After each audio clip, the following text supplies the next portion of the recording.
Au mariage de mon fils, ma belle-fille a exigé les clés de mon appartement devant 130 invités. Quand j'ai refusé, elle m'a giflé si fort. Je suis parti et j'ai passé un appel.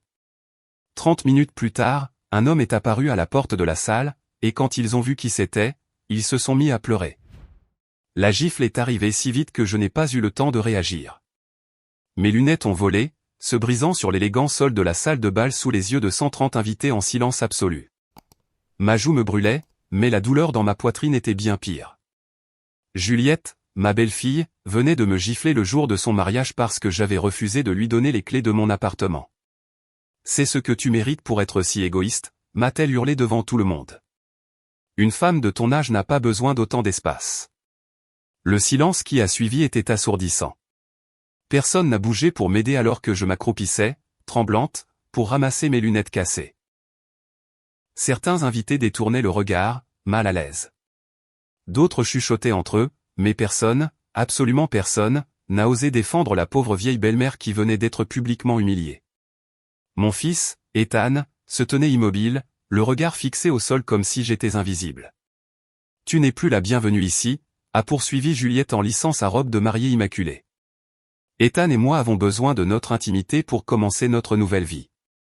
Ton appartement serait parfait pour nous en attendant de trouver quelque chose de mieux. Ces paroles étaient du pur venin. Pendant des mois, j'avais enduré ces commentaires condescendants sur mes vêtements usés, ma vieille voiture, ma vie simple. Mais là, une ligne qui n'aurait jamais dû être franchie l'avait été. Je me suis relevé lentement, sentant tous les regards sur moi comme des poignards acérés. Des larmes coulaient sur mon visage, mais à l'intérieur, quelque chose avait changé pour toujours. Cette gifle n'était pas seulement un coup physique. C'était la goutte d'eau qui faisait déborder le vase. Pendant des années, j'avais gardé un profil bas, vivant avec humilité et discrétion.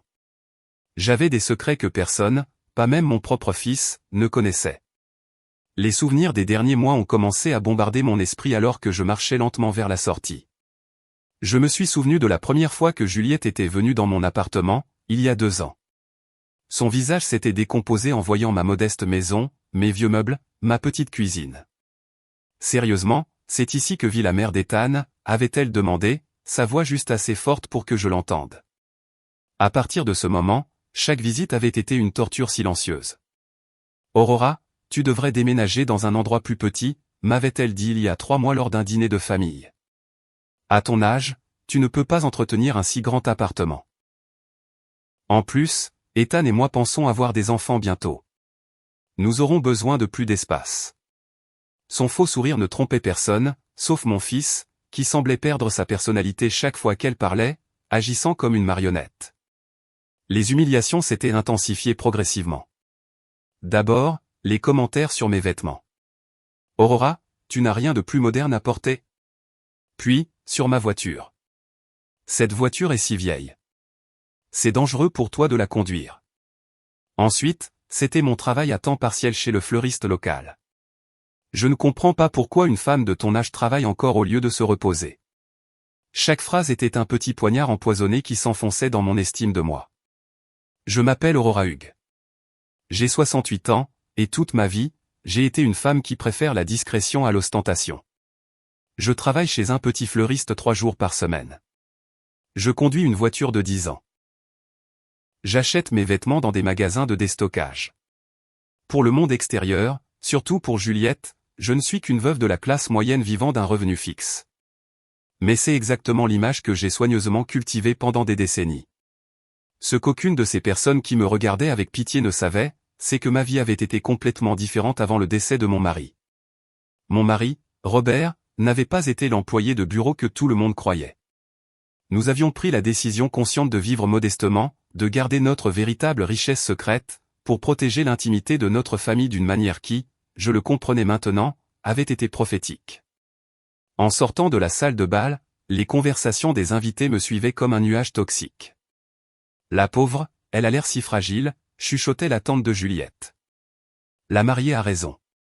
Cette femme ne peut plus prendre soin d'elle-même, ajoutait le cousin d'Ethan. Elle devrait être dans une maison de retraite, pas vivre seule, commentait un autre invité avec une fausse compassion. Chaque mot était comme de l'acide versé sur des plaies ouvertes. La fraîcheur de la climatisation de la salle contrastait vivement avec la chaleur étouffante dans ma poitrine. Mes mains tremblaient tandis que je cherchais mon téléphone portable dans mon sac à main noir usé. Un sac que j'utilisais depuis 5 ans, non pas parce que je ne pouvais pas m'en offrir un nouveau, mais parce que j'avais appris à valoriser le pratique plutôt que les apparences, ce que ma belle-fille ne comprendrait manifestement jamais. J'ai composé un numéro que je connaissais par cœur, un numéro que je n'avais pas utilisé depuis plus d'1 an parce que j'avais naïvement espéré que ce ne serait jamais nécessaire. Carlos, c'est Aurora. J'ai besoin que tu viennes immédiatement à la salle de bal Royal Oaks. Oui, tout de suite. Apporte les documents que tu connais. Il est temps qu'il sache la vérité. Ma voix tremblait, mais il y avait une fermeté que je n'avais pas ressentie depuis longtemps. Êtes-vous sûre, Madame Hughes? A demandé Carlos de sa voix professionnelle mais inquiète. Une fois que nous aurons fait ça, il n'y aura pas de retour en arrière.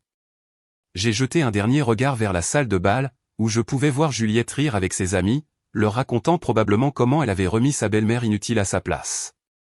Ethan était à ses côtés, souriant faiblement, ne montrant pas la moindre once de remords pour ce dont il venait d'être témoin. Absolument certaine, ai-je répondu. 30 minutes, Carlos. Pas plus. J'ai raccroché et j'ai marché vers ma voiture d'un pas déterminé. Pour la première fois depuis des années, j'allais laisser tomber le masque que j'avais utilisé pour protéger ma famille. Pour la première fois, ils allaient rencontrer la vraie Aurora Hughes. Et quand cela arriverait, quand la réalité frapperait leur monde parfait et factice, ils comprendraient le vrai sens du mot regret. Le parking était silencieux, éclairé par des lampadaires qui projetaient de longues ombres entre les voitures. Je me suis assise dans ma vieille berline et j'ai attendu. 30 minutes pour que leur vie change pour toujours.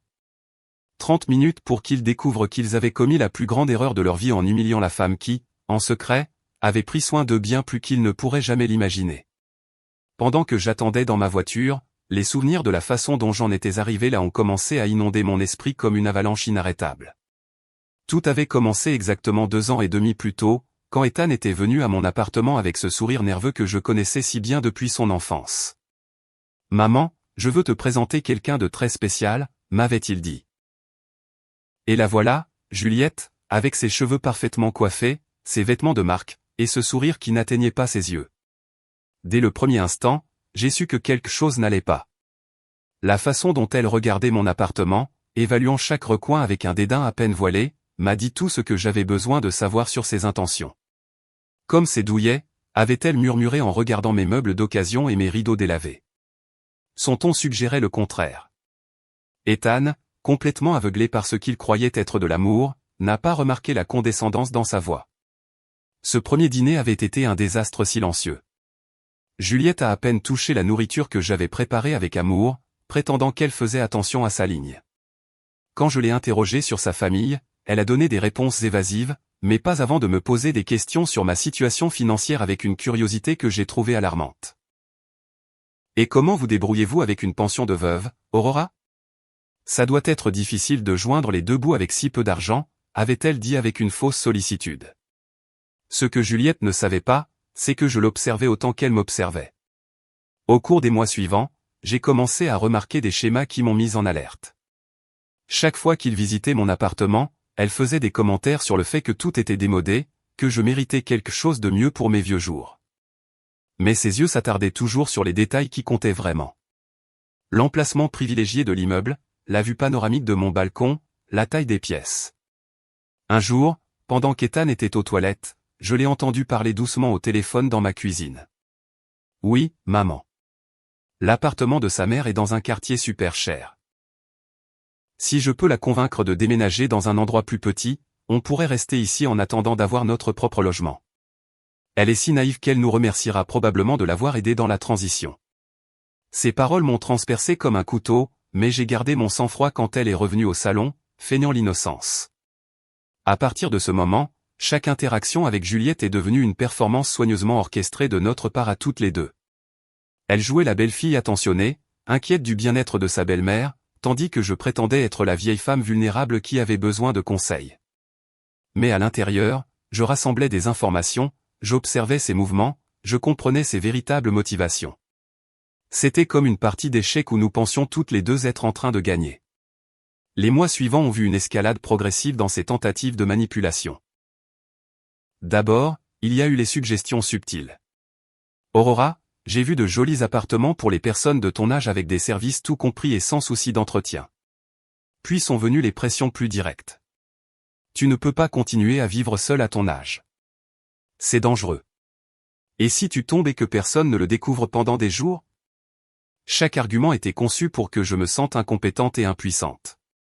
Ethan, mon propre fils, a commencé à répéter les mêmes phrases comme un perroquet dressé. Maman, Juliette a raison. Peut-être que ce serait mieux pour toi d'envisager de déménager dans un endroit plus gérable. Le voir se transformer progressivement en marionnette de cette femme était plus douloureux que n'importe quelle insulte directe. Le fils que j'avais élevé avec tant d'amour et de sacrifice me voyait maintenant comme un obstacle à son bonheur. La campagne psychologique s'est intensifiée après l'annonce de leur fiançailles. Les visites sont devenues plus fréquentes mais aussi plus tendues. Juliette avait commencé à apporter des magazines immobiliers et des brochures pour des résidences pour personnes âgées. Je ne fais qu'explorer des options pour toi, Aurora. Je veux m'assurer que tu aies la meilleure qualité de vie possible, disait-elle en étalant les documents sur ma table basse comme s'il s'agissait d'une négociation commerciale. Mais j'avais fait mes propres recherches. Un après-midi, alors qu'ils étaient sortis faire des courses pour le mariage, j'ai décidé d'appeler une vieille amie qui travaillait dans l'immobilier. Amélia, j'ai besoin que tu enquêtes sur quelque chose pour moi, lui ai-je dit. Il y a un couple très intéressé par mon appartement, et je veux en savoir plus sur leur véritable situation financière. Ce que j'ai découvert m'a glacé le sang. Juliette et Ethan étaient endettés jusqu'au cou. Le mariage qu'ils préparaient coûtait plus de 50 000 $, entièrement financé par des cartes de crédit et des prêts personnels. L'appartement qu'ils louaient était sur le point d'être expulsé pour non-paiement. Les voitures de luxe qu'ils conduisaient étaient financées avec des mensualités qu'ils ne pouvaient pas se permettre. Leur style de vie était une façade construite sur des dettes étouffantes. Tout a commencé à prendre sens. La précipitation à se marier, l'insistance pour que je déménage, les commentaires constants sur ma vulnérabilité économique. Ce n'était pas l'amour qui avait uni ce couple. C'était le besoin désespéré de trouver une solution à leurs problèmes financiers. Et mon appartement, situé dans l'un des quartiers les plus exclusifs de la ville, était leur bouée de sauvetage. La révélation m'a frappé comme une gifle à l'âme. Mon fils, le garçon que j'avais élevé avec des valeurs d'honnêteté et de travail acharné, avait choisi la voie facile de la manipulation et de la tromperie. Il avait permis à une femme ambitieuse de le convaincre de voir sa propre mère comme une ressource à exploiter plutôt qu'une personne à aimer et à respecter. Dans les semaines précédant le mariage, leurs tentatives sont devenues plus agressives. Aurora, tu ne peux pas continuer à être aussi égoïste, m'avait dit Juliette 3 jours seulement avant la cérémonie. Ethan et moi avons tant sacrifié pour ce mariage. Le moins que tu puisses faire, c'est nous aider avec le logement. Ces paroles ne portaient même plus le masque de la fausse préoccupation. C'était une demande directe déguisée en faveur familiale. Cette nuit-là, j'avais pris une décision qui allait tout changer. J'ai appelé Carlos, mon conseiller financier et le seul homme en qui j'avais entièrement confiance depuis la mort de mon mari Robert. Carlos, j'ai besoin que tu prépares certains documents. Il est possible que je doive très bientôt révéler des informations que j'ai gardées secrètes pendant des années. Sa voix était devenue immédiatement sérieuse. Madame Hugues, êtes-vous sûr que c'est le bon moment, m'avait-il averti avec la sagesse de quelqu'un qui gérait mes affaires depuis plus d'une décennie. Une fois que cette information sera publique, vous ne pourrez pas revenir en arrière. Les conséquences pourraient être dévastatrices pour les relations familiales. Mais j'avais déjà pris ma décision. La famille que j'avais essayé de protéger par mon silence avait choisi de me trahir. Et maintenant, assise dans ma voiture sur le parking de la salle de bal, attendant que Carlos arrive avec les documents qui changeraient tout, je réalisais que l'heure de vérité était venue. Encore 25 minutes et Juliette, Ethan, et tous ces invités qui m'avaient regardé avec pitié découvriraient qui était vraiment Aurora Hugues. Encore 25 minutes et leur monde parfait construit sur des mensonges et de la cupidité s'effondrerait comme des châteaux de sable. La brise nocturne faisait bruisser les feuilles des arbres autour du parking, créant des ombres dansantes sous les lumières. C'était étrangement poétique que par une si belle nuit, tant d'illusions soient sur le point de mourir pour toujours. 20 minutes s'étaient écoulées depuis mon appel à Carlos, et chaque seconde semblait une éternité. De ma voiture, je pouvais voir les lumières dorées de la salle de bal, entendre la musique joyeuse et les rires qui s'échappaient des fenêtres ouvertes. C'était surréaliste de penser que dans quelques minutes, cette célébration se transformerait en cauchemar pour les principaux protagonistes. Je fermais les yeux et laissais les souvenirs les plus douloureux des derniers mois inonder mon esprit. Je devais me souvenir exactement pourquoi j'étais arrivé à ce point de non-retour. La plus grande humiliation avait eu lieu 2 semaines seulement avant le mariage, lors de ce que Juliette avait appelé une « réunion de famille importante ». Elle était arrivée à mon appartement, accompagnée non seulement d'Ethan, mais aussi de ses parents, une embuscade parfaitement planifiée. « Aurora, nous voulons te parler de ton avenir », avait commencé la mère de Juliette, une femme hautaine qui me regardait comme si j'étais un insecte gênant. « Nous pensons qu'il est temps pour toi de prendre des décisions responsables concernant ta vie », a poursuivi le père de Juliette, un homme corpulent qui avait inspecté mon appartement avec les yeux d'un expert évaluant une propriété. « À ton âge, vivre seul dans un si grand endroit est non seulement inutile, mais dangereux. Et si tu avais une urgence médicale et que personne ne le découvrait pendant des jours ?» Leurs paroles étaient répétées, trop parfaites pour être spontanées. Ethan était resté silencieux tout au long de la conversation, hochant la tête de temps en temps comme une marionnette bien entraînée. Le voir là, assis à côté d'une famille qui me traitait comme un obstacle, c'était comme voir le fils que j'avais élevé mourir sous mes yeux. « Maman », a-t-il finalement dit d'une voix que je ne reconnaissais plus. « Ils ont raison. Juliette et moi en avons parlé, et nous pensons que ce serait mieux pour tout le monde si tu déménageais dans un endroit plus approprié pour ton âge. » Approprié pour mon âge, ai-je répété, sentant la colère commencer à monter en moi. Et qui décide de ce qui est approprié pour moi? Vous. La mère de Juliette a échangé un regard entendu avec son mari, comme si mes paroles confirmaient quelque chose dont ils avaient déjà discuté. Aurora, nous comprenons que cela puisse être difficile à accepter, mais tu dois penser à ce qui est le mieux pour Ethan et Juliette. Ce qui est le mieux pour eux. Ai-je murmuré, commençant à comprendre la véritable dimension de la conspiration qui avait été tissée dans mon dos. Et je suppose que mon appartement serait parfait pour qu'ils commencent leur vie de couple, n'est-ce pas? Le silence gêné qui a suivi ma question a été toute la réponse dont j'avais besoin. Ils avaient planifié chaque détail de cette conversation, chaque argument, chaque pression psychologique. Juliette a pris le contrôle à ce moment-là, déployant tout son arsenal de manipulation émotionnelle. Aurora, il ne s'agit pas seulement de l'appartement, il s'agit de ton bien-être. Nous avons fait des recherches, et nous avons trouvé une résidence merveilleuse pour les personnes de ton âge. Elle dispose de services médicaux 24h24, d'activités sociales, de repas préparés. Tu pourrais te faire des amis qui comprennent ce que tu traverses. Son faux sourire me donnait la nausée. Ce que je traverse, ai-je demandé, feignant la confusion. Et que penses-tu exactement que je traverse, Juliette? Elle a cherché le soutien d'Ethan avant de répondre. Eh bien, la solitude, l'incertitude financière, la peur de ne pas pouvoir prendre soin de toi-même. C'est normal à ton âge, Aurora. Tu n'as pas à avoir honte d'avoir besoin d'aide. L'audace de cette femme de 28 ans me disant ce qui était normal à mon âge m'a laissé sans voix un instant. Mais j'ai alors vu quelque chose dans ses yeux qui m'a glacé. La certitude absolue qu'elle avait un droit sur ma vie, ma maison, mes décisions. Pour elle, je n'étais plus une personne autonome, mais un obstacle à éliminer avec le moins de résistance possible. Nous avons fait les comptes, a poursuivi le père de Juliette, sortant un dossier qu'ils avaient manifestement préparé à l'avance. Le coût de la résidence serait d'environ 2500 $ par mois. Avec la vente de ton appartement, tu aurais assez d'argent pour le couvrir pendant de nombreuses années, et il en resterait même pour aider Ethan et Juliette avec leurs premières dépenses de mariage. Là, c'était la vérité, nue et crue. Il ne s'agissait pas de mon bien-être ou de ma sécurité. Il s'agissait d'argent. Il s'agissait de convertir ma maison en liquidité pour financer leur style de vie insoutenable. Et si je refuse, ai-je demandé, bien que je connaisse déjà la réponse. Aurora, a dit Ethan, sa voix semblant répéter. Nous espérons qu'il ne sera pas nécessaire de prendre des mesures plus drastiques. Mais si ta santé mentale se détériore au point que tu ne puisses plus prendre de décisions rationnelles. La menace implicite était limpide.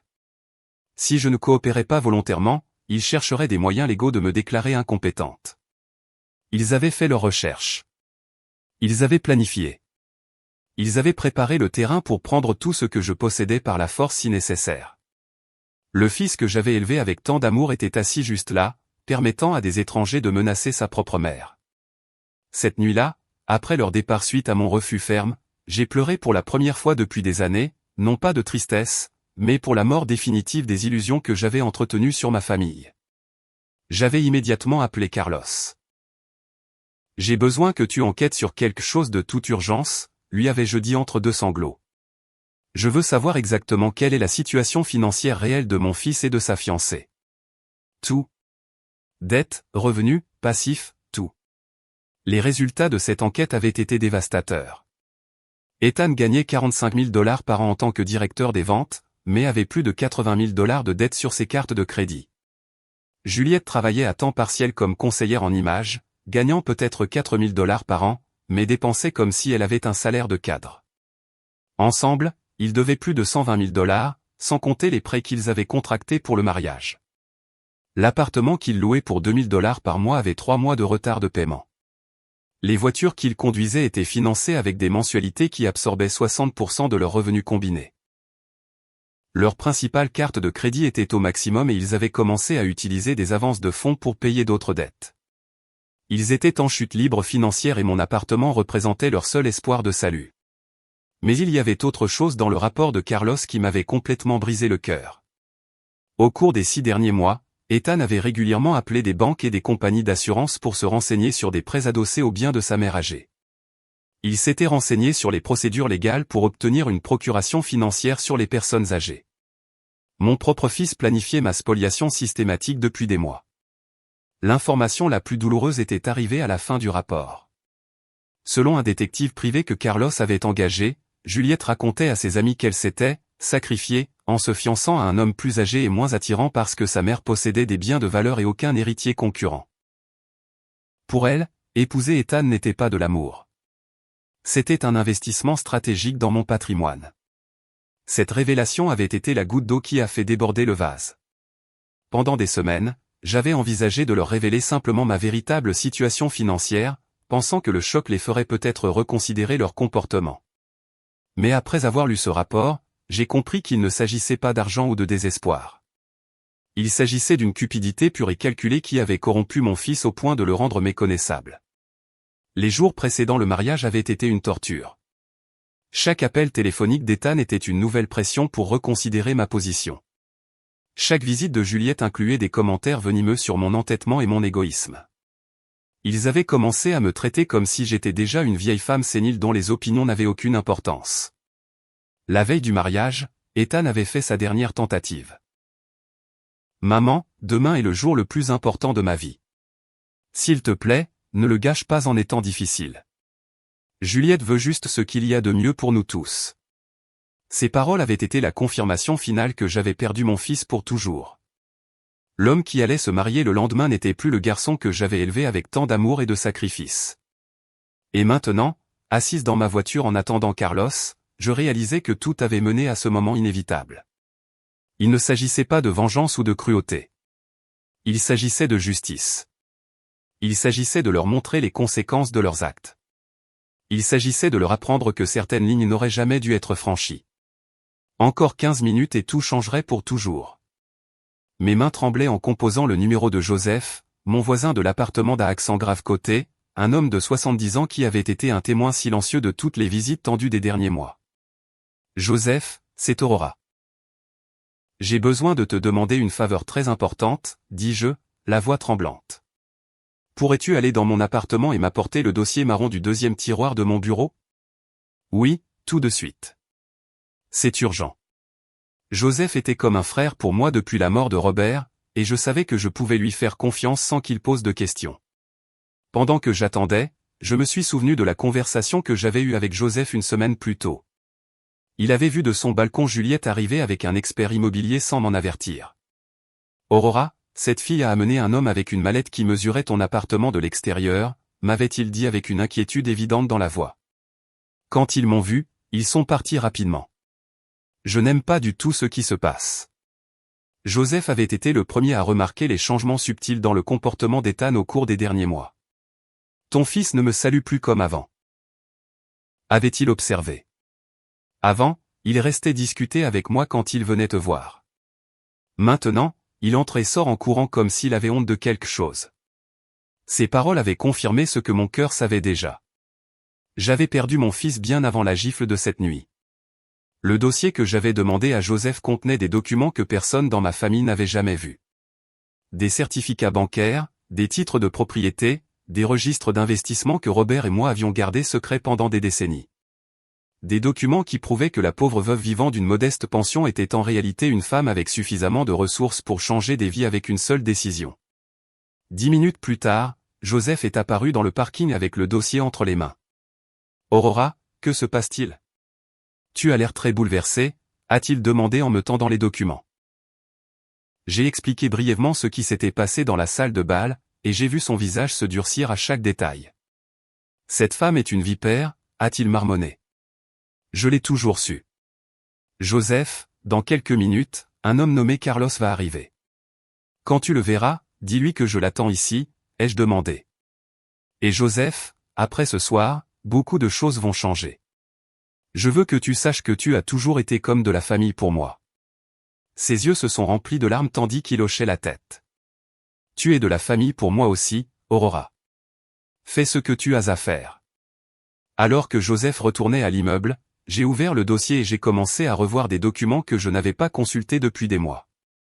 Le premier était un relevé bancaire montrant un solde de 5 400 000 $ sur un compte d'investissement. Le deuxième était le titre de propriété d'un immeuble de bureau au centre-ville qui générait un loyer mensuel de 50 000 $. Le troisième était l'acte de vente d'une maison de plage que j'avais achetée comme investissement il y a 10 ans. Robert avait été un génie des investissements, partant d'une petite entreprise d'importation pour en faire un empire silencieux. Ensemble, nous avions pris la décision de vivre modestement pour protéger notre vie privée et la sécurité de notre famille. La richesse visible attire les problèmes, disait Robert. La richesse invisible te donne le pouvoir. Je n'aurais jamais imaginé devoir utiliser ce pouvoir contre mon propre fils. Chaque document de ce dossier représentait des années de travail acharné et de décisions intelligentes. Le fleuriste où je travaillais 3 jours par semaine, ce n'était pas parce que j'avais besoin d'argent, mais parce que j'aimais rester active et connectée à la communauté.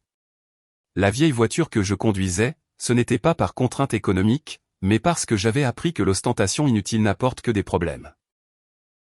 Mon appartement, celui que Juliette convoitait tant, était en fait le bien le moins précieux de mon portefeuille. Je l'avais acheté non pas pour sa valeur économique, mais pour les souvenirs qu'il contenait. C'était là que Robert et moi avions passé nos dernières années ensemble, où nous avions planifié notre avenir, où il était décédé dans mes bras après une courageuse bataille contre le cancer. Mais il y avait autre chose dans ce dossier qui allait tout changer pour Ethan et Juliette. Depuis 3 ans, depuis que mon fils avait commencé à avoir des problèmes financiers, je payais secrètement beaucoup de ses dettes. Les paiements de cartes de crédit qu'il pensait provenir d'une prime de travail sortaient en fait de mon compte. La réduction spéciale sur son loyer qu'il avait négociée avec son propriétaire était de l'argent que je transférais mensuellement. Sans qu'Ethan le sache, je subventionnais son style de vie irresponsable depuis des années. L'appartement luxueux où il vivait, la voiture qu'il conduisait, même certaines des dépenses pour le mariage qui se déroulait en ce moment même avaient été rendues possibles par mon soutien financier secret. J'avais pensé aider mon fils à traverser une période difficile, sans réaliser que je finançais sa transformation en une personne que je ne reconnaissais pas. Les relevés bancaires montraient des virements mensuels totalisant 4 500 $ qui avaient maintenu à flot le navire en perdition de la vie financière d'Ethan. De l'argent qu'il croyait provenir de primes de travail ou de remboursement d'impôts alors qu'en réalité, c'était sa mère qui essayait désespérément de le protéger des conséquences de ses décisions irresponsables. L'ironie était dévastatrice. Alors que Juliette m'humiliait pour être un fardeau économique pour leur futur mariage, j'étais littéralement la seule raison pour laquelle ils pouvaient se permettre ce mariage. Alors qu'ils prévoyaient de me dépouiller de mon appartement pour résoudre leurs problèmes financiers, je résolvais ces problèmes en secret depuis des années. J'ai fermé le dossier et j'ai regardé une fois de plus vers la salle de bal. Les lumières brillaient toujours. La musique jouait toujours. Les invités célébraient toujours. Mais dans moins de 5 minutes, Carlos arriverait avec les derniers documents dont j'avais besoin. Dans moins de 5 minutes, le processus de couper tous les fils financiers que j'avais utilisés pour protéger un fils qui avait choisi de me trahir commencerait. Ce n'est pas de la vengeance, me suis-je rappelé. C'est de la justice. Il s'agit de leur apprendre que les actions ont des conséquences, que la cupidité a un prix, que la famille n'est pas quelque chose que l'on peut vendre pour des raisons économiques. J'avais essayé de protéger Ethan de la réalité pendant trop longtemps, et cette protection l'avait corrompu jusqu'à le rendre méconnaissable. Les phares d'une voiture se sont approchés du parking, illuminant la nuit d'une lumière blanche qui m'a momentanément aveuglé. C'était Carlos, ponctuel comme toujours, arrivant avec les documents qui changeraient tout pour toujours. Je suis sorti de ma voiture et j'ai marché vers lui, sentant comment chaque pas m'éloignait de l'Aurora que j'avais été, et me rapprochait de la femme que je devais devenir. Madame Hughes, a dit Carlos en sortant de sa voiture, un dossier juridique sous le bras. Êtes-vous absolument sûr de cela? Une fois que nous serons entrés, il n'y aura aucun moyen d'annuler ce qui est sur le point de se produire. J'ai regardé une dernière fois vers la salle de bal, où mon fils et sa nouvelle femme célébraient probablement encore leur victoire sur la vieille femme inutile qu'ils venaient d'humilier. Je n'ai jamais été aussi sûr de quelque chose de toute ma vie, Carlos. Il est temps qu'il rencontre la vraie Aurora Hughes. Carlos a ouvert son dossier sous la lumière du parking et a commencé à me montrer les documents qu'il avait préparés avec son efficacité caractéristique. Madame Hughes, voici l'ordre de suspension immédiate de tous les virements bancaires que vous effectuiez au nom d'Ethan Hughes, a-t-il dit en désignant le premier papier. Également, voici l'avis d'annulation du contrat de location que vous aviez confidentiellement garanti. Le propriétaire recevra ce document demain matin. J'ai pris les papiers avec des mains tremblantes mais déterminées. Chaque document représentait un fil que j'avais soigneusement tissé pendant des années pour protéger mon fils. Et maintenant, je coupais ces fils un par un. Et le paiement pour la salle de bal, ai-je demandé, bien que je connaisse déjà la réponse. Annulé? Annulé, a confirmé Carlos. Le dépôt que vous aviez garanti sera retiré ce soir.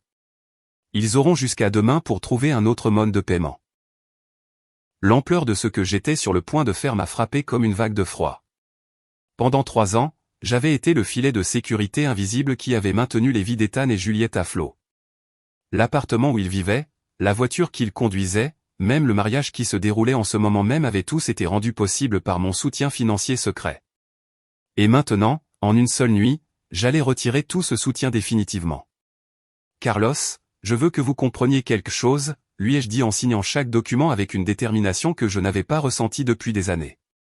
Ce n'est pas de la cruauté ou de la vengeance. C'est le seul moyen pour qu'ils apprennent la vraie valeur des choses. Pendant trop longtemps, je les ai protégés des conséquences de leurs actes, et cette protection les a corrompus en des personnes que je ne reconnais pas.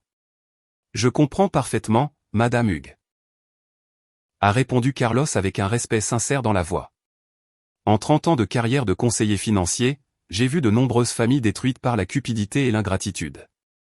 Ce que vous faites demande plus de courage que la plupart des gens ne possèdent. Ces paroles m'ont donné la force finale dont j'avais besoin pour faire le dernier pas.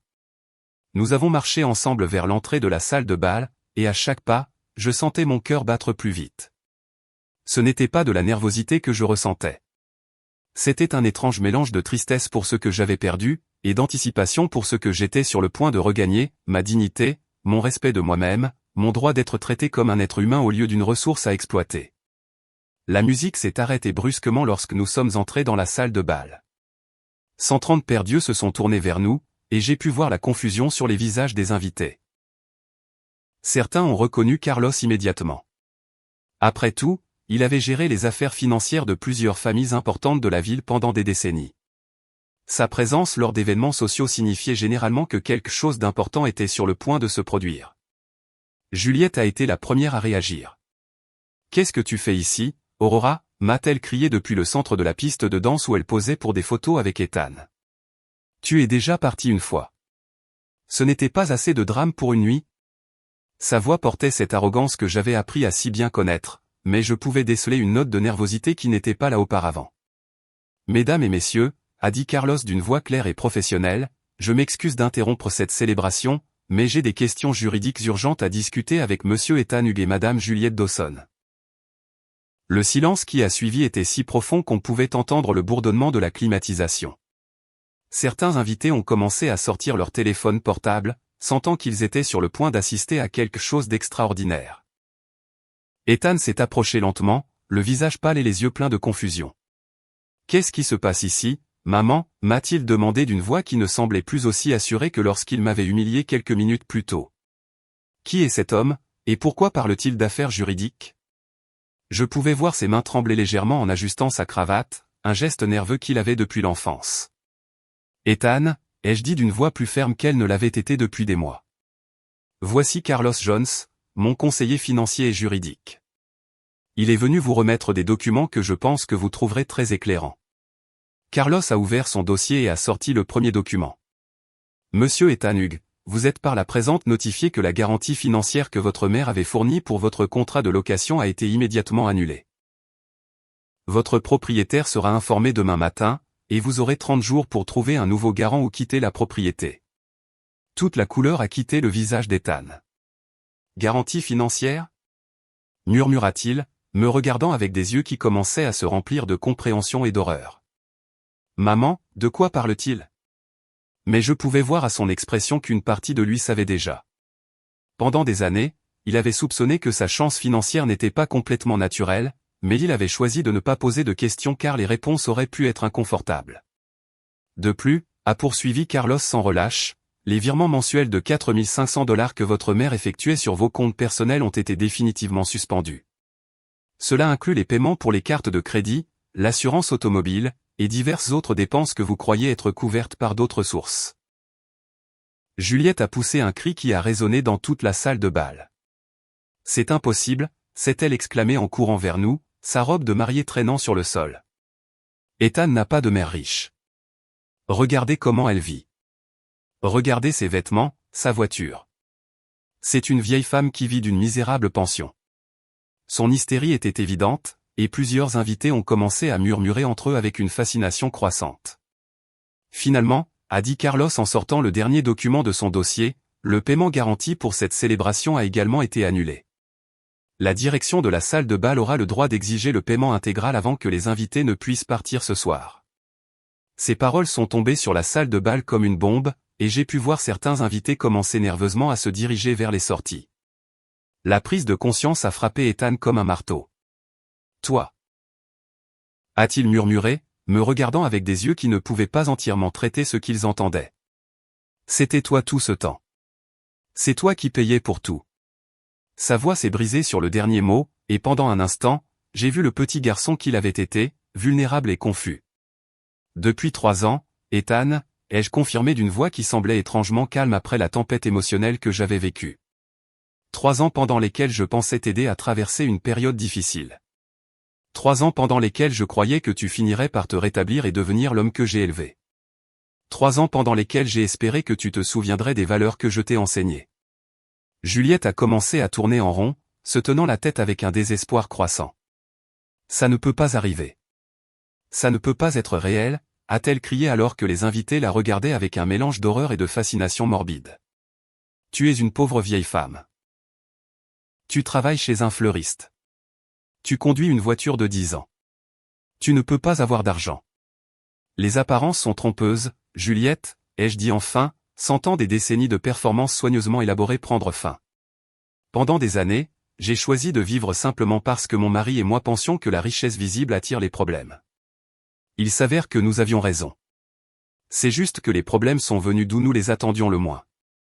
La musique s'était complètement arrêtée, et le seul son dans la salle de bal était la respiration agitée des jeunes mariés et les murmures croissants des invités, qui commençaient à comprendre qu'il assistait à quelque chose de complètement inattendu. Certains enregistraient déjà avec leur téléphone, sachant instinctivement que cette histoire deviendrait une légende urbaine. « Maman » a dit Ethan, la voix brisée. « S'il te plaît, il doit y avoir un moyen de réparer ça. Le mariage, les invités, tout. » Mais je pouvais voir dans ses yeux qu'il commençait enfin à comprendre l'ampleur de ce qu'il avait perdu, pas seulement de l'argent ou un soutien financier. Il avait perdu sa mère, la femme qu'il avait aimée inconditionnellement pendant 35 ans. La seule façon de réparer ça, Ethan, ai-je répondu, était de ne pas le briser en premier lieu. Le silence dans la salle de bal est devenu assourdissant. 130 invités retenaient leur souffle en traitant ce qu'ils venaient d'entendre. Juliette se tenait immobile pour la première fois de la soirée, ses yeux passant de Carlos au document, puis à mon visage, comme si elle essayait de trouver une faille dans la réalité qui s'effondrait autour d'elle. Ethan me fixait simplement avec une expression que je n'oublierai jamais, un mélange de choc, de compréhension tardive et d'horreur absolue.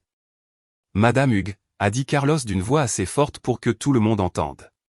« Souhaitez-vous que je procède à la lecture des détails financiers complets ?» Sa question est restée en suspens dans l'air comme une épée au-dessus de la tête des jeunes mariés. Je pouvais voir plusieurs invités se rapprocher, fascinés par le drame qui se déroulait sous leurs yeux.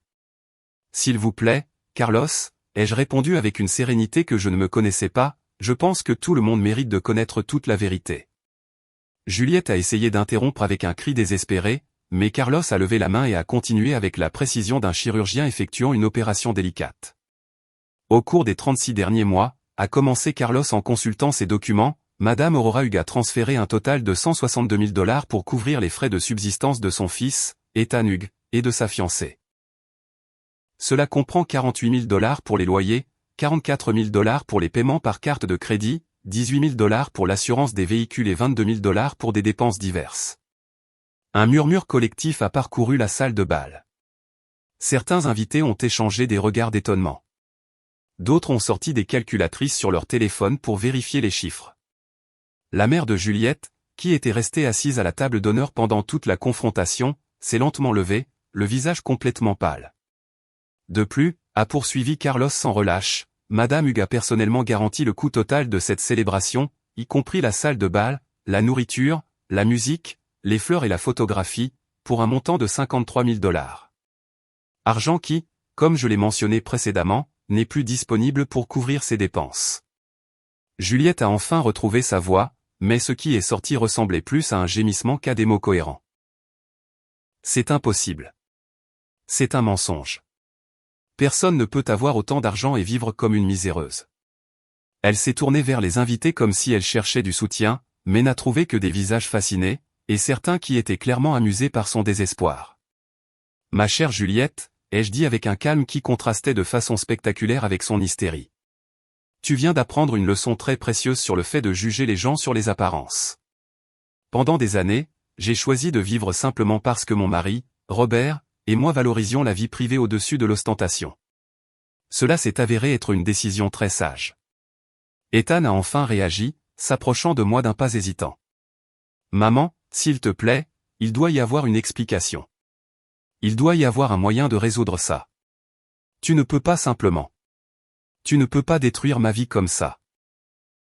Sa voix s'est brisée sur le dernier mot, et pendant un instant, j'ai ressenti une pointe de douleur maternelle qui a failli me faire flancher. Détruire ta vie, ai-je répété, sentant la colère recommencer à monter en moi. Je détruis ta vie? N'est-ce pas ta femme qui m'a giflé devant 130 personnes? N'est-ce pas toi qui es resté là sans dire un mot pendant que j'étais humilié? N'est-ce pas toi qui as prévu de me dépouiller de ma maison? La vérité de mes paroles a résonné dans la salle de bal comme des cloches d'église. Plusieurs invités ont hoché la tête, se souvenant clairement de la scène qui avait déclenché tout ce drame. Certains avaient même des vidéos sur leur téléphone de la gifle que Juliette m'avait donnée, preuve numérique de la cruauté qui avait déclenché cette révélation. Mais c'était différent, a marmonné Ethan, bien que sa voix manque de conviction. On ne savait pas. On ne comprenait pas. On pensait que tu avais vraiment besoin d'aide. Ces excuses semblaient pathétiques même à ses propres oreilles, et je pouvais voir certains invités échanger des regards de mépris. Tu ne savais pas, ai-je demandé, ma voix s'élevant pour la première fois de la soirée. Tu ne savais pas que tu préparais une embuscade familiale pour me faire pression pour que je vende ma maison? Tu ne savais pas que tu avais amené un expert immobilier à mon insu? Tu ne savais pas que tu avais enquêté sur des moyens légaux de me déclarer incompétente si je ne coopérais pas? À chaque question, la posture d'Ethan se réduisait. Carlos a profité du moment pour sortir un autre document de son dossier. Monsieur Hugues, je dois également vous informer que votre mère a décidé de modifier son testament. Tous les actifs qui vous étaient précédemment destinés en héritage ont été redirigés vers des organisations caritatives dédiées à la protection des personnes âgées contre les abus familiaux. L'impact de cette déclaration a été comme une explosion silencieuse. Juliette a reculé comme si elle avait été physiquement frappée. « Tu ne peux pas faire ça », a-t-elle hurlé, son masque de sang-froid tombant enfin complètement. « Nous sommes ta famille. Ethan est ton seul fils. Tu ne peux pas le déshériter pour une stupide dispute. » Une stupide dispute, ai-je répété, laissant les mots flotter dans l'air tendu. C'est comme ça que tu décris une conspiration familiale pour dépouiller une vieille femme de sa maison. C'est comme ça que tu justifies de gifler la mère de ton mari le jour de ton propre mariage? Ma voix était devenue glaciale, et je pouvais voir certains invités tressaillir. Le père de Juliette, qui était resté silencieux pendant toute la confrontation, s'est finalement approché avec une expression de panique mal déguisée. Madame Hugues, je pense que nous sommes tous un peu bouleversés par les émotions de la journée. Peut-être pourrions-nous en discuter en privé quand les choses se seront calmées. Son ton était celui d'un homme qui venait de réaliser qu'il avait misé sur le mauvais cheval. Il n'y a rien à discuter en privé, ai-je répondu fermement. Tout ce que j'avais à dire a été dit ici, devant les mêmes personnes qui ont été témoins de mon humiliation. Vous avez choisi de rendre cela public, alors ma réponse sera publique. Les têtes des invités se déplaçaient entre nous comme s'ils regardaient un match de tennis, absorbés par chaque échange. Carlos a fermé son dossier avec un claquement sec qui a résonné dans toute la salle de bal. Madame Hugues, tous les documents ont été livrés et expliqués. Les effets juridiques commenceront immédiatement. Il s'est tourné vers Ethan et Juliette avec une expression professionnelle, mais non sans une certaine satisfaction. Je vous suggère de contacter vos propres conseillers juridiques et financiers dès que possible. Juliette s'est finalement effondrée. Elle s'est littéralement laissée tomber sur une chaise voisine et a commencé à pleurer avec des sanglots incontrôlés qui ont résonné dans la salle de bal. Tout est ruiné, a-t-elle murmuré entre ses larmes. Tout ce que nous avions prévu, tout ce pourquoi nous avions travaillé. Tout est détruit. Sa robe de mariée, autrefois immaculée, était maintenant froissée et tachée de larmes. Non, ai-je dit en m'approchant d'elle pour la première fois depuis la gifle. Ce qui est détruit, ce sont les mensonges, la cupidité et le manque de respect. Ce qui est détruit, c'est l'illusion que l'on peut traiter les gens comme des objets et s'attendre à ce qu'il n'y ait pas de conséquences. Je me suis arrêté devant elle, la forçant à lever les yeux. Voilà ce qui arrive quand on confond la gentillesse avec la faiblesse. Ethan s'est approché de sa femme et a posé une main tremblante sur son épaule. Juliette, nous devons trouver un moyen de réparer ça. Il doit y avoir quelque chose que nous pouvons faire. Mais même en parlant, je pouvais voir dans ses yeux qu'il savait qu'il était trop tard. Certains ponts, une fois brûlés, ne peuvent être reconstruits. Il y a un moyen de réparer ça, Ethan, ai-je dit, le regardant droit dans les yeux pour la première fois depuis des mois sans ressentir de douleur. Tu peux apprendre de cela. Tu peux grandir à partir de cela. Vous pouvez devenir les personnes que j'espérais que vous seriez avant que la cupidité ne vous corrompe. Ma voix s'est légèrement adoucie car malgré tout, il était toujours mon fils. Mais cette croissance devra se faire sans mon aide financière, sans mon appartement, et sans mon héritage. Vous devrez le faire à la dure, comme tout le monde. La salle de bal est restée dans un silence absolu, chaque personne présente sachant qu'elle assistait à la fin définitive d'une relation familiale. Carlos et moi nous sommes dirigés vers la sortie, laissant derrière nous une salle de bal pleine d'invités choqués et un couple de jeunes mariés dont le monde parfait s'était effondré en moins de 30 minutes. Alors que Carlos et moi marchions vers la sortie, le silence derrière nous fut interrompu par une voix que je ne m'attendais pas à entendre. « Attends, Aurora. » C'était Lucie, la sœur cadette d'Ethan, qui était assise à une table au fond pendant toute la confrontation. Elle a couru vers nous, les larmes aux yeux et une expression d'horreur absolue sur son visage. « Tante Aurora, » a dit Lucie d'une voix tremblante. « Je ne savais rien de tout ça. Je jure qu'Ethan ne m'a jamais dit ce qu'il prévoyait avec toi. » Lucie avait toujours été ma nièce préférée, une jeune femme de 29 ans qui travaillait comme enseignante et avait maintenu une relation étroite avec moi-même après qu'Ethan se soit éloigné. Si j'avais su ce qu'ils allaient te faire, j'aurais essayé de les arrêter. Je me suis arrêté et je les regardais, voyant dans ses yeux la même honnêteté que je connaissais depuis qu'elle était petite. Je sais, Lucie, ai-je dit doucement en posant une main sur sa joue. Tu as toujours été différente. Tu n'as jamais vu les gens comme des opportunités ou des ressources à exploiter. Ses larmes ont coulé plus fort tandis qu'elle hochait la tête, clairement dévastée par les actions de son frère. « Mais pourquoi ne nous as-tu jamais parlé de l'argent » a demandé Lucie avec une confusion sincère. « Pourquoi as-tu gardé tout cela secret pendant tant d'années » C'était une question qui méritait une réponse honnête, surtout venant de quelqu'un qui m'avait toujours traité avec respect et amour sincère. Parce que ton oncle Robert et moi avons appris il y a longtemps que l'argent change les gens, ai-je expliqué alors que certains invités se rapprochaient discrètement pour écouter. Nous avons vu des familles détruites par des héritages, des amitiés terminées par des prêts, et des enfants qui voient leurs parents comme des pensions ambulantes.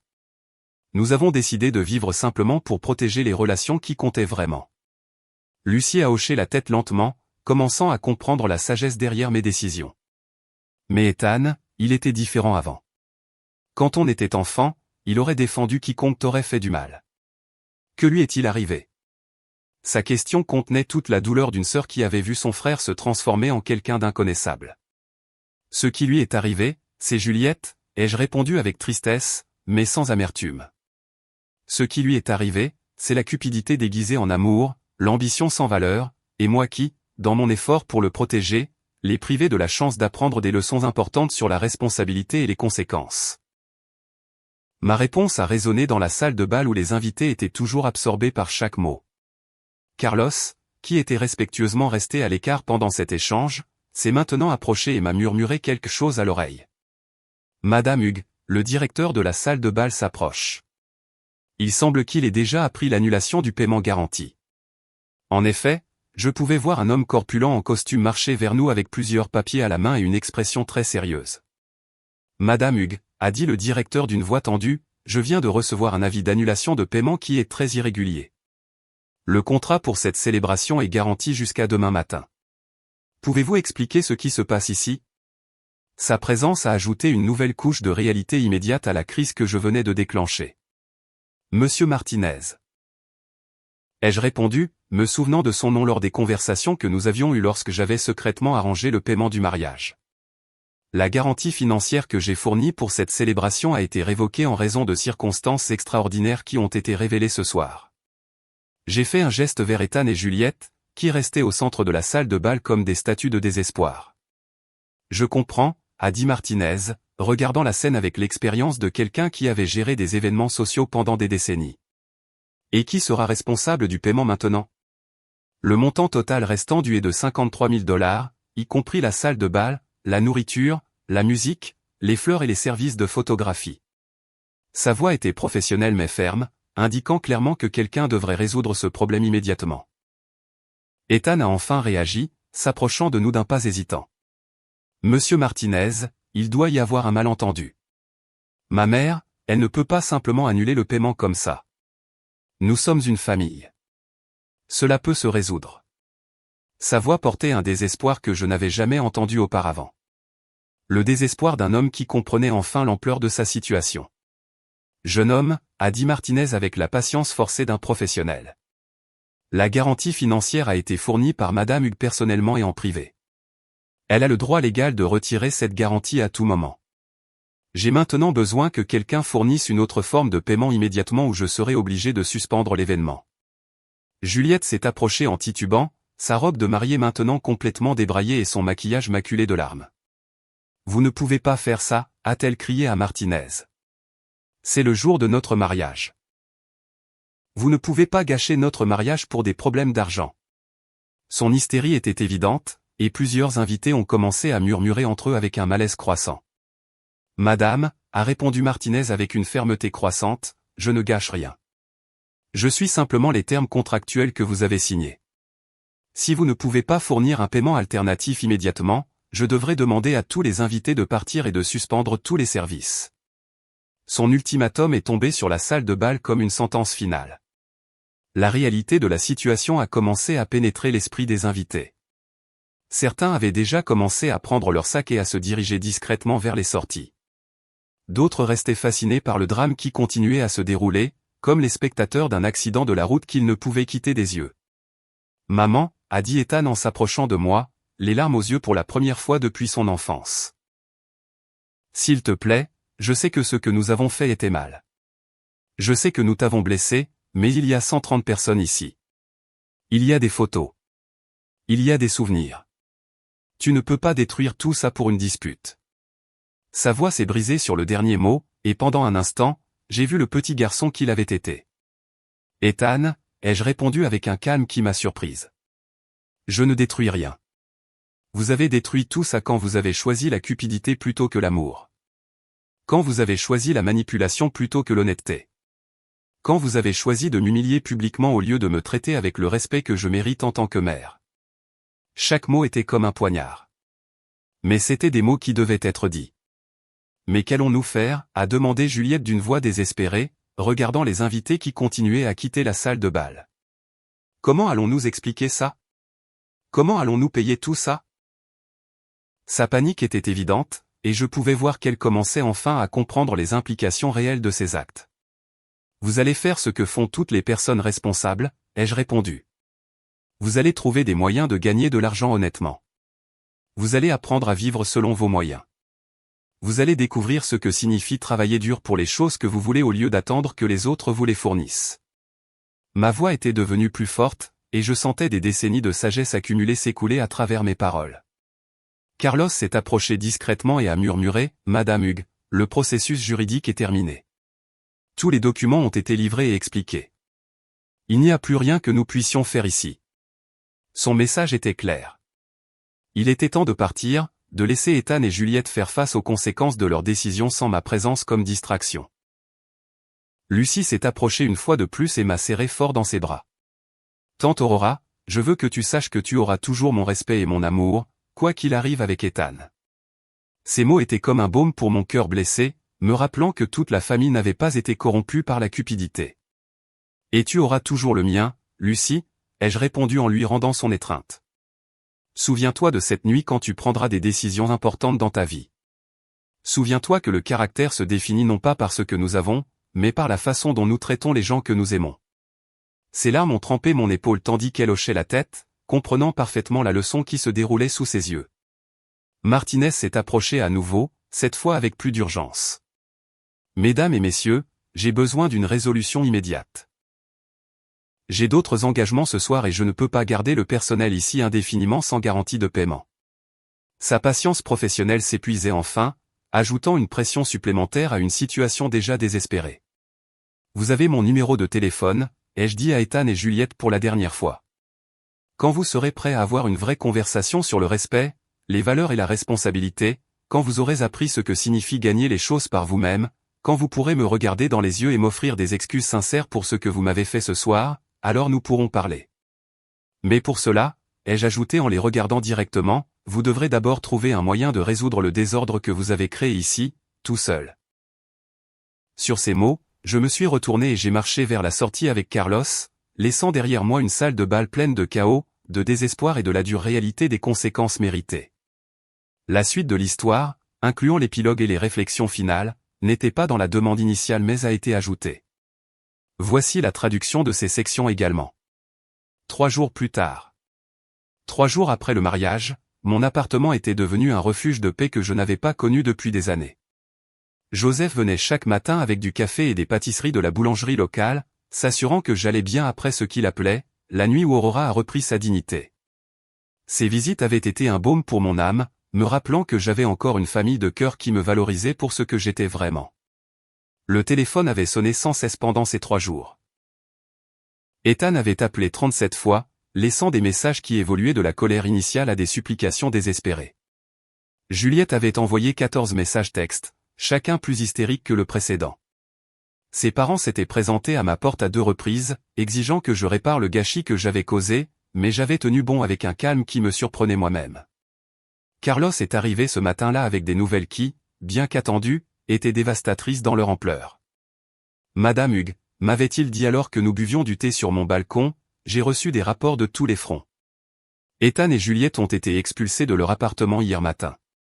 La salle de bal a entamé une procédure judiciaire pour récupérer les 53 000 $ dus.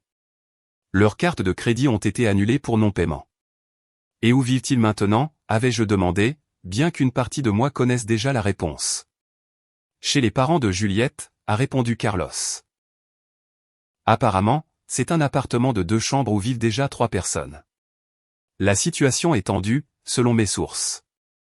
Son expression suggérait que, tendu, était une description très conservatrice de la réalité. Cet après-midi-là, alors que j'arrosais mes plantes sur le balcon, j'ai vu une voiture familière se garer devant l'immeuble. C'était Lucie, mais cette fois, elle n'était pas seule. Avec elle se trouvait Amélia, ma vieille amie du secteur immobilier. Et à ma grande surprise, Joseph est sorti de la banquette arrière. « Aurora » a crié Lucie depuis le trottoir. « Nous devons te parler. Il y a des choses que tu dois savoir. » Quand ils sont arrivés dans mon appartement, leur visage portait un mélange d'urgence et d'inquiétude qui m'a immédiatement mise en alerte. « Tante Aurora » a commencé Lucie, j'ai enquêté sur certaines choses depuis la nuit du mariage. Des choses que je pense que tu dois savoir avant qu'il ne soit trop tard. Elle s'est assise sur mon canapé avec un dossier entre les mains qui semblait aussi officiel que celui que Carlos avait porté à la salle de bal. Trop tard pourquoi, ai-je demandé en lui versant du thé tout en essayant de rester calme. Amelia s'est éclaircie la gorge et a parlé pour la première fois. Aurora, depuis 3 jours, je fais des recherches sur la situation financière d'Ethan et Juliette. Ce que j'ai trouvé dépasse ce que nous imaginions. Ils planifiaient cela depuis plus d'1 an, a poursuivi Amelia en ouvrant le dossier pour révéler des documents qui m'ont donné la nausée. J'ai trouvé la preuve que Juliette consultait des avocats spécialisés dans les cas de compétences mentales pour les personnes âgées. Ils avaient un plan détaillé pour te déclarer légalement incompétente et prendre le contrôle de tous tes biens.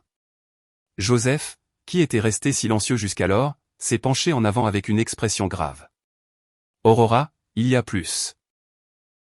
Cette nuit-là, après que tu aies quitté la salle de bal, j'ai entendu Juliette parler au téléphone avec quelqu'un. Elle disait que la vieille avait tout gâché, mais qu'ils avaient encore un plan B. Ces paroles m'ont fait frissonner. Un plan B, ai-je répété, sentant mon estomac se nouer d'un mélange de peur et de colère. Lucie a pris ma main et l'a serrée doucement. Tante Aurora, il raconte à tout le monde que tu es devenue sénile, que la scène du mariage était la preuve que tu as perdu le contact avec la réalité. Il monte un dossier pour qu'un juge déclare que tu ne peux plus gérer tes propres affaires. L'ampleur de leur trahison s'est étendue devant moi comme une plaie infectée. Il ne suffisait pas de m'avoir publiquement humilié, d'avoir prévu de me dépouiller de ma maison, d'avoir conspiré contre moi pendant des mois. Maintenant, ils essayaient d'utiliser ma réponse justifiée à leur cruauté comme preuve d'incompétence mentale. C'était une méchanceté qui dépassait tout ce que j'avais imaginé possible. Mais ce n'est pas tout, a ajouté Amelia, la voix tremblante. J'ai découvert que Juliette a répandu des rumeurs dans le quartier sur ton comportement erratique. Elle a rendu visite à plusieurs de tes voisins, leur suggérant de signaler tout ce qu'ils observeraient de préoccupant à ton sujet. La nature systématique de sa campagne de diffamation m'a coupé le souffle. Carlos, qui était revenu pour notre réunion prévue, est entré dans l'appartement à ce moment-là et a trouvé l'atmosphère lourde de tension. Madame Hugues, je vois que vous avez déjà appris certaines des manœuvres récentes. Son expression était plus sérieuse que je ne l'avais jamais vue. J'ai des nouvelles supplémentaires qui confirment ce que vos amis ont découvert. Ethan a déposé une requête préliminaire hier, a dit Carlos en sortant des documents de son propre dossier. Il demande qu'un tribunal évalue votre compétence mentale sur la base de ce qu'il appelle un comportement irrationnel et des décisions financières erratiques. Il a fourni des déclarations sous serment de plusieurs témoins présents au mariage.